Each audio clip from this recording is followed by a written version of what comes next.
Good morning, good afternoon, good evening, wherever you're watching this from. Obviously, I know it's a couple of days yet, but this is my Italian Formula 3 review, where we saw Max Verstappen win the 2025 Formula 1 Italian Formula 3. Which may be a surprise because we all expected one of the McLarens to win the Formula 3. But, once again, just shows, doesn't it? Just shows it's not about the quickest car, is it?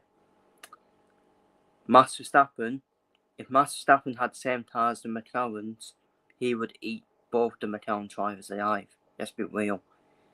And this is why Max Verstappen is still by far the best driver on the grid, and it's not even close.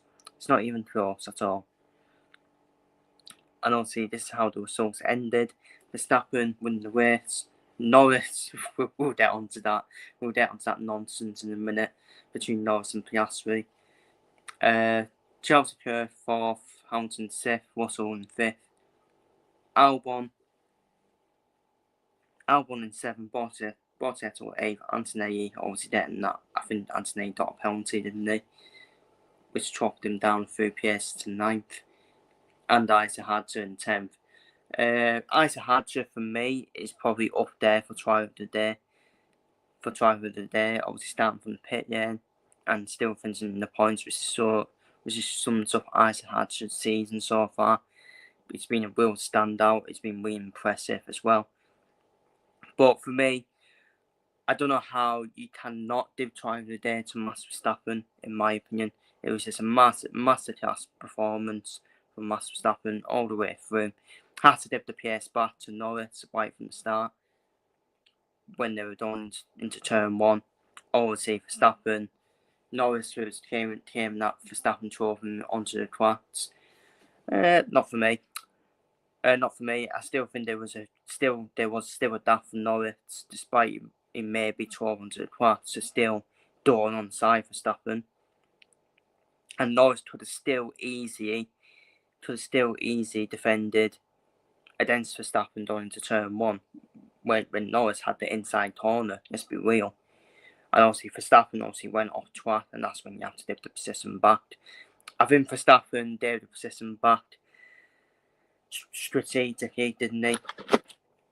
He knew when to dip the position back while still being on Norris's coattail, and then eventually one couple of laps got the position back for Verstappen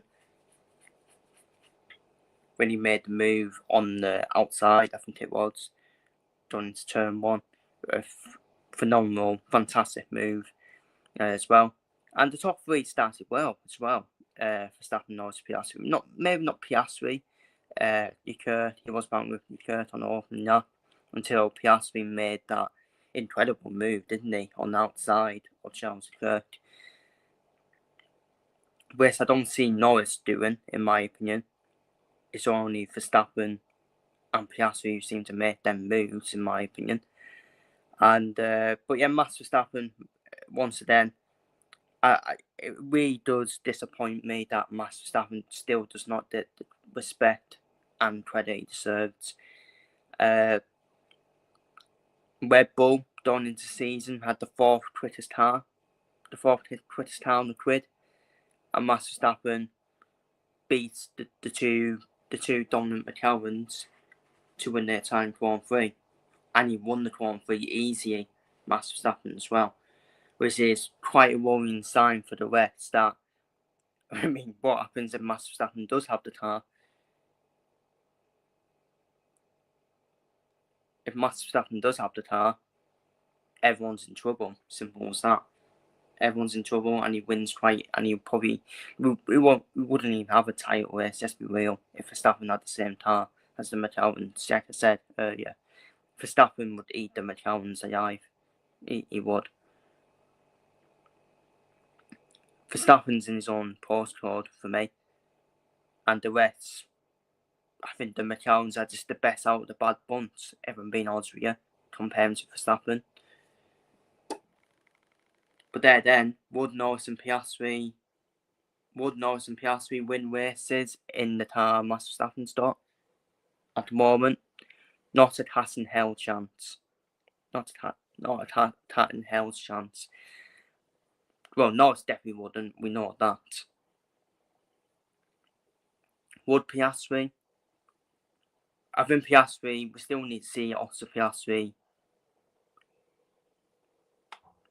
try even without the best car, in my opinion. See if he can win races without the best car. Well, but I'm pretty sure he won the sprint race, didn't he? Piastri. I'm pretty sure he won the sprint race. I think it was not last year, but the year before in Qatar.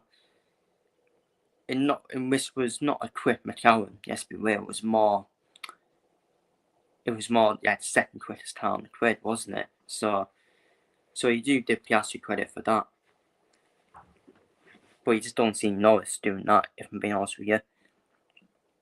But yeah, drive of the day for me, Max Verstappen. Superb drive, incredible drive again. Masterclass performance from Verstappen. Wins the Grand Prix easily. And then the quickest car in the McLarens. I think Verstappen had the top speed, that's about it. But the thing is, Verstappen's the quickest driver on the grid. He knows how to get the best out of a shit car. That's what makes Max Verstappen so good, and why he actually, for me, should be in the debate for the top 5 of all time. Top 5 quickest driver of all time for me. And I'll keep on saying it, Verstappen, 2 of Verstappen's title wins, he has not had the quickest car, 2021 and 2022. So I just don't know. F1's just too woke, which we'll get onto in a minute. F1 has now become woke, in my opinion, and which we'll get onto now because we saw the 2 McLarens had to swap places back. All thanks to Lando Norris having a slow stop. Norris having a slow stop. One of the real dumb people, obviously, get the pit stop down. With Piastri to move up to second place. Obviously, it don't mean anything that much because let's be real. It was only 3 points being cut down. No, it's only cut down to 3 points. If this was for the race win, I think Piastri would have said absolutely no chance, in my opinion, because that would have been a big advantage to extend. So I don't think Piastri would be too mad about it. But the problem is, what are you going to do now if this happens again? Well, what if we go to Abu Dhabi? What if we go to Abu Dhabi for the finale and it's all tight on points? Are you going to say, oh, we need to swap positions back? It's pathetic, honestly. Honestly, it's pathetic. The F1 drivers, for Pete's sake. But McLaren are different. Peter Windsor, if you don't watch Peter Windsor on Town CC, shout out to him. He's white. He's white, people. He is white. McLaren are just soft these days. They are soft. They sit round the campfire, Norris and Piastri holding each other, sat round singing nursery rhymes. We didn't see this at Mercedes with Hamilton and Rosberg. That was a proper title fight in 2016. There was none of this. None of this did the position back. We saw Hamilton and Rosberg in the final race in 2016. Hamilton saying, no, I'm not doing anything. Not listening to your team orders. But it's too warped. I hope it's not going to be like this for the rest of the season where you have to give the position back. I think Lando Norris is getting favoured by the team. Yes, we will. And at the moment, it's not working for them, is it? It's not working for them. Despite Lando Norris getting favoured, I think Norris has been favoured for the whole season for me. Piastri is still 31 points ahead. And that shows how good Piastri is. even with everything against him, he's still beating the McLaren golden boy in Lando Norris. And now we have to see whoever does win the championship. Yeah, is the other one going to be saying, oh, well done, giving them a cuddle and all that? They probably are. To be honest with you. I mean, it's just ludicrous. Why should he give possession back? Norris should be earning that possession back. If Norris is quicker than Piastri and he's on Piastri's tail, then you could say maybe swap possessions just to avoid an incident. especially with the Drivers' Championship as well. But not when Piastri was already over 1 second ahead of Norris. And the McLaren team started panicking, saying, "Oh no, you did the position ban." What's going to happen if Norris has car damage? Are you just going to say to Officer Piastri, or you need to retire your car as well to make it fair? Come on, for Pete's sake, it's pathetic. It's all the nonsense, honestly.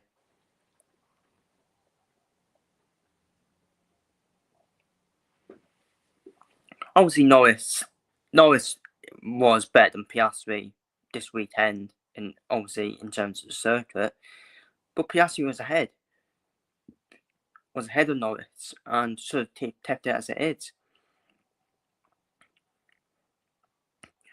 But McLaren do know, obviously we want to keep it tight for the championship, and it's between our two drivers. They don't want Piastri running away with it, because if Lando Norris wasn't getting favoured, there would be no title race. Also, Piastri would have already run away with this title, in my opinion. So yeah, it's pathetic, honestly. It really is pathetic. Obviously, the two Ferraris, fourth and fifth, yeah, once again, just another underwhelming showing from Ferrari, if I'm being honest with you. Probably the best they could do, but it's not good enough for the second quickest car this season, which is the Ferrari, to be finishing behind Verstappen, who is in the fourth quickest car. But the circus, Ferrari is just a circus. The circus continues at Ferrari, it really does. And I think they're starting to set mediocre as well, starting to set mediocre standards as well. Charles Leclerc was quicker than Hamilton. I can't believe Lewis Hamilton got 17% on Drive of the Day. Come on, this is so biased. I really need to remove Drive of the Day now, because I don't really take it too seriously, because it's a popularity contest. And Lewis Hamilton Drive of the Day, what the hell did Hamilton do to deserve Drive of the Day nominee? What, for getting past Hadja, Borsetto, and all of them? Come on, it's pathetic. It's pathetic, and Hamilton's been underwhelming as well. But I keep saying Alvin Hamilton is finished as a driver. I said he was finished after 2021, if I'm being honest with you. So, but who do Ferrari get to replace Hamilton? If they are going to replace him, because Charles Leclerc's not yet even, is he? He's the golden boy. He's the golden boy of Ferrari, despite he's been the prize made for Ferrari and should have won the title in 2022. Ferrari got themselves a PM. They should have got Adrian Newey instead of Lewis Hamilton. George Russell in fifth. Yeah, I think that's all George Russell could do for me. I think he had a solid race. You know what? He's quick. George Russell is very quick in a shit Mercedes car. I thought what was impressive about George Russell this weekend, I know he finished fifth, but in qualifying, where he was putting in quick practice and qualifying, where he was putting in quick lap times on the medium tyres while everyone else was on the soft compound tyres. If Mercedes had the car, actually, it doesn't even matter if Mercedes had the car. George Russell is a future world champion, in my opinion. He's definitely a future world champion.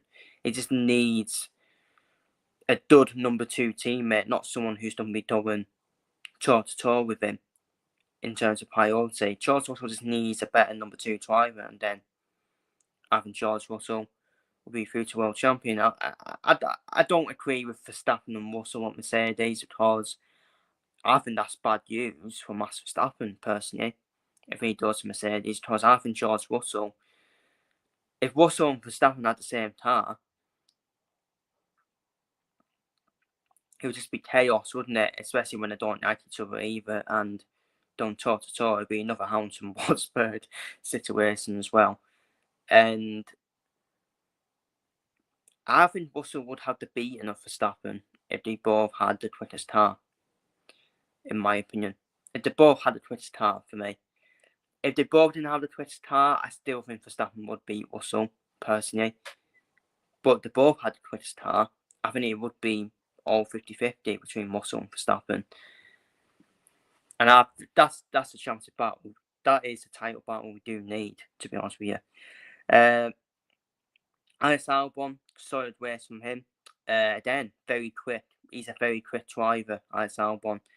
Did a good job in that Williams. Not a great Williams car this year. He's done a good job there, Alex Albon. Bortoletto in 8th. Again, another solid race from him, getting the points as well. Kimi Antonelli obviously finished in 9th. Toto Wolff starting to have enough. You know what, Toto Wolff is starting to have enough of Kimi Antonelli now. I mean, that project lasted on, didn't it? When Kimi Antonelli was like, oh, this. Everyone's saying Kimi Antonelli was the next big thing, the next best thing. He is under pressure from now to the end of the season.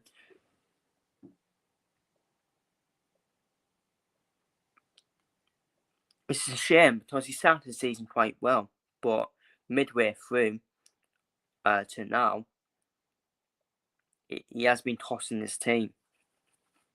Like toss dances and all them.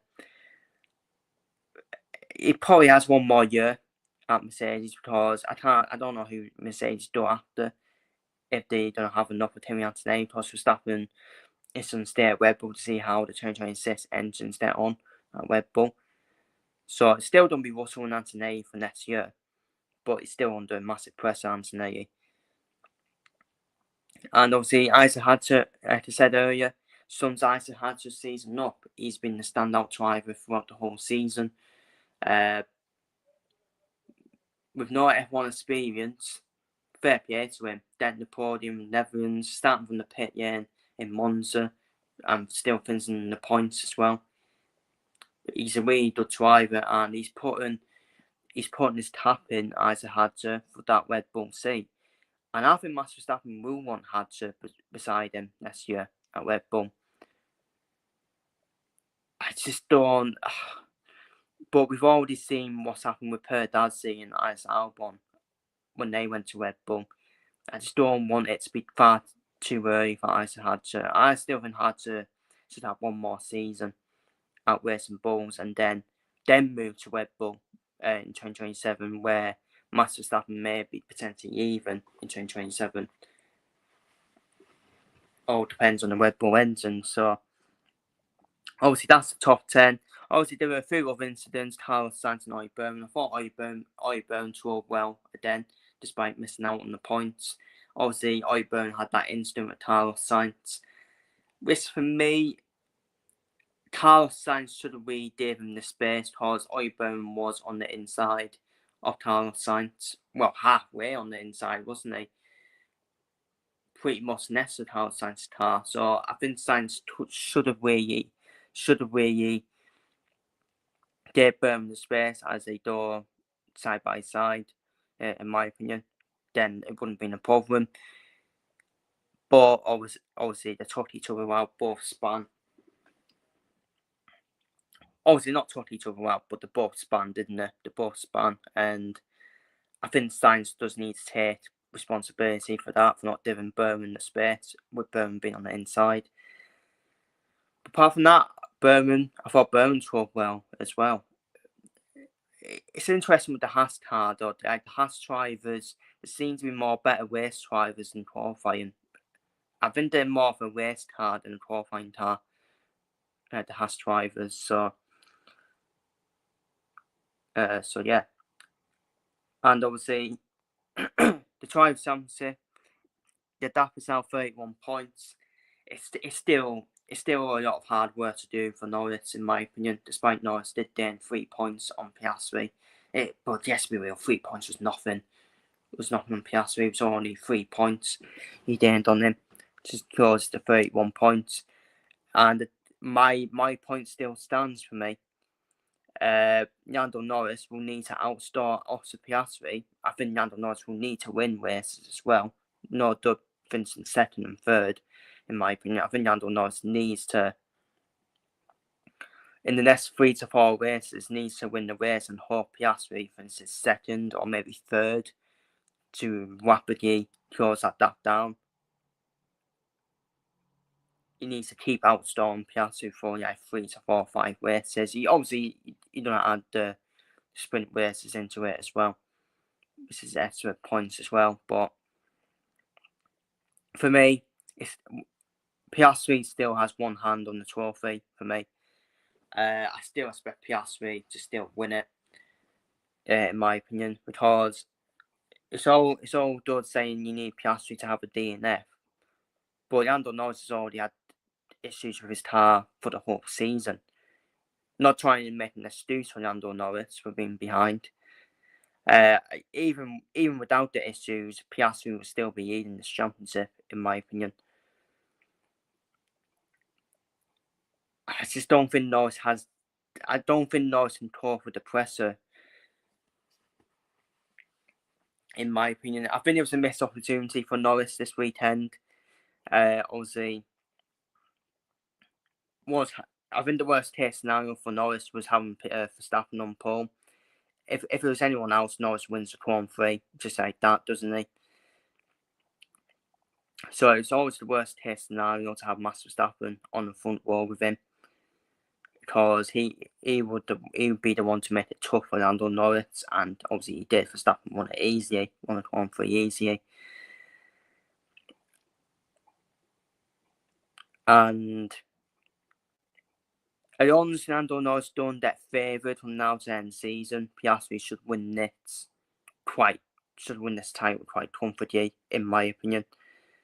Piastri's ice cold, very ice cold, can talk with the presser. Norris, when the pressure was on Norris, don't forget Norris almost got knocked out in qualifying 2 at the weekend as well. So he was quite lucky Norris to even make it through from qualifying 2. I just feel Norris can't cope with the pressure, in my opinion, unless he gets favoured, in my opinion.